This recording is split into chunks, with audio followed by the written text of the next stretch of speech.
សាលារៀនសុវណ្ណភូមិគឺជាផ្ទះរបស់អ្នកពូកែនេះខ្ញុំសំគោរពដល់ប្រធានគណៈថាបតីលោកនាយកលោកគ្រូអ្នកគ្រូនិងអង្គការទាំងមូលជាទីគោរពនាងខ្ញុំឈ្មោះកាសុមីជាសិស្សរៀនថ្នាក់ទី3ខ1ខ្ញុំបាទឈ្មោះវិសុទ្ធសិលាជាសិស្សរៀនថ្នាក់ទី2ខ1ខ្ញុំអូនឈ្មោះអូនចន្ទនីសិស្សថ្នាក់ទី1ខ1ពួកយើងទាំង3រូបជាសិស្សរៀននៅសាលារៀនសុវណ្ណភូមិទី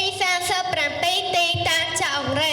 ថ្ងៃនេះក្រុមយើងខ្ញុំពិតជាមានសេចក្តីសោមនស្សដែលបានចូលរួមកម្មវិធីប្រកួតប្រជែងនិយាយដល់សាធារណៈដែលផ្អែកទៅលើគំនិតច្នៃប្រឌិតដែលបានរៀបចំឡើងដោយសាលារៀនសុវណ្ណភូមិយើងខ្ញុំពិតជាមានកិត្តិយសណាស់ដែលបានឡើងមកធ្វើការបកស្រាយពីប្រធានបទមួយដែលលើកឡើងថាទីក្រុង Digital ប្រកបដោយភាពបៃតងអង្គវេទិកាទាំងមូលជាទីគោរពដើម្បីមានភាពងាយស្រួលក្នុងការបកស្រាយប្រធានបទខាងលើឲ្យបានក្បោះក្បាយនិងស៊ីជម្រៅអនុញ្ញាតឲ្យរូបខ្ញុំបាទបញ្យល់ន័យនៃពាក្យកន្លឹះ3ជាមុនសិន1ទីក្រុងមានន័យថាគឺជាកន្លែងប្រជុំជនដែលមានមនុស្សរស់នៅច្រើន2 Digital មានន័យថាគឺជាការប្រើប្រាស់ឧបករណ៍អេឡិចត្រូនិកនិងឧបករណ៍ឆ្លាតវៃ3បៃតងមានន័យថាគឺជាពណ៌ដែលតំណាងឲ្យធម្មជាតិជីវិតសុខដុមរមនាដោយផ្អែកទៅលើនិយមនៃពាក្យកន្លឹះខាងលើទីក្រុង Digital ប្រកបដោយភាពបៃតងគឺចង់សម្ដៅទៅលើការប្រើប្រាស់មជ្ឈវិជ្ជាទំនើបការគ្រប់គ្រងនិងអភិវឌ្ឍកន្លែងដែលប្រជាជនរស់នៅច្រើននិងកិច្ចគូពីការការពារបរិស្ថានការរក្សាធម្មជាតិនិងរស់នៅដោយភាពសមដុម្យរមនានៅសតវត្សទី21បច្ចេកវិទ្យានិងបរិស្ថានកំពុងក្លាយជាប្រធានបទដ៏សំខាន់ការអភិវឌ្ឍទីក្រុងមិនត្រឹមតែធ្វើឲ្យទីក្រុងមានភាពទំនើបតែប៉ុណ្ណោះទេប៉ុន្តែត្រូវរក្សាបរិស្ថានឲ្យបានស្អាតនិងមានផាសុកភាពផងដែរ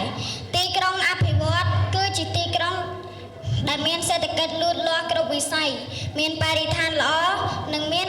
ជីវភាពរស់នៅធូរធារអាចឲ្យប្រជាជនរកប្រាក់ចំណូលបានម្យ៉ាងទៀតអាចជួយជំរុញផ្នែកសេដ្ឋកិច្ចសង្គមកន្លែងកម្សាន្តកន្លែងបង្ហាញសិល្បៈនិងផ្សព្វផ្សាយពីវប្បធម៌ខ្មែរទៅភ្ញៀវទេសចរ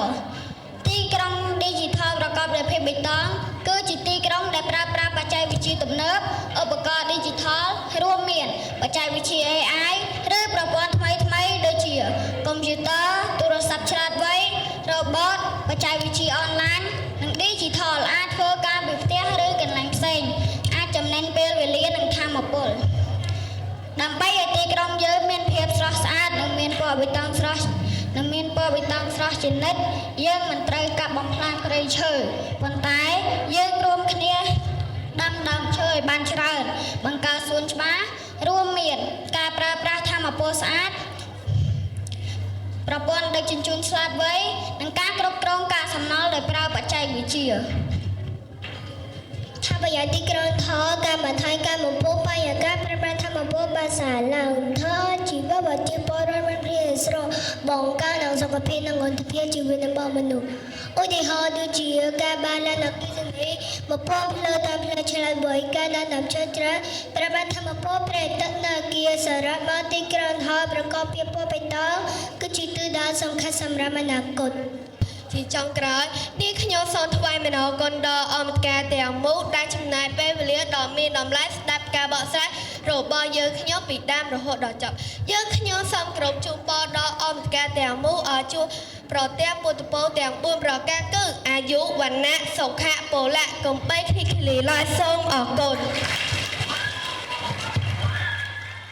រៀនសុវណ្ណភូមិជាសាលាចំណេះទូទៅខ្មែរធំជាងគេនិងល្អជាងគេនៅកម្ពុជា